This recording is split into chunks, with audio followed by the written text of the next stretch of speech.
All right, time now for the SAP stat of the night. We take a closer look at this matchup with the Islanders and the Penguins. And clearly, one team has had the edge. The other one's been trying to catch up, especially after what happened on Saturday, where Pittsburgh won that game 6-3. So the points percentage by opponent this season, look at the Islanders, how they fared against the Sabres. Okay, beating up the weaklings, we got that. 5-0 against the Bruins, though. Devils, Rangers, Flyers, more of a mixed bag, but the Penguins struggling against them. So this is interesting here, Daneyko, because you start to look ahead and forecast and say, okay, playoff time here. If it's Islanders and Penguins, that's got to get shored up. How much stock do you take in that if you're an Islander fan?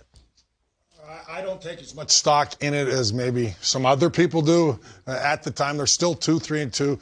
There's going to be matchups every particular season that just don't fit well for certain teams, and we've seen it throughout the National Hockey League time and time again. A couple of years ago, didn't they sweep the Pittsburgh Penguins in the playoffs? Yeah. So they matched up well back then. I know this is a completely different season, but listening to Casey Cizikas, they're angry.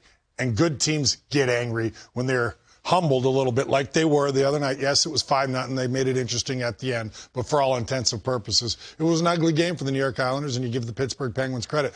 So I expect a big bounce back. This is a real good New York Islander team that is going to be hungry. It will be a heck of a game tonight. That's what good teams do. Teams that are contenders don't take lightly, even if it's a regular season game, getting humiliated or humbled, shall I say, like they did the other night against the Pittsburgh Penguins. Yeah, and I think it comes down to just a whole lot of details. You're not talking about redecorating or revamping the way that you play or approach a club like the Pittsburgh Penguins if you're the New York Islanders.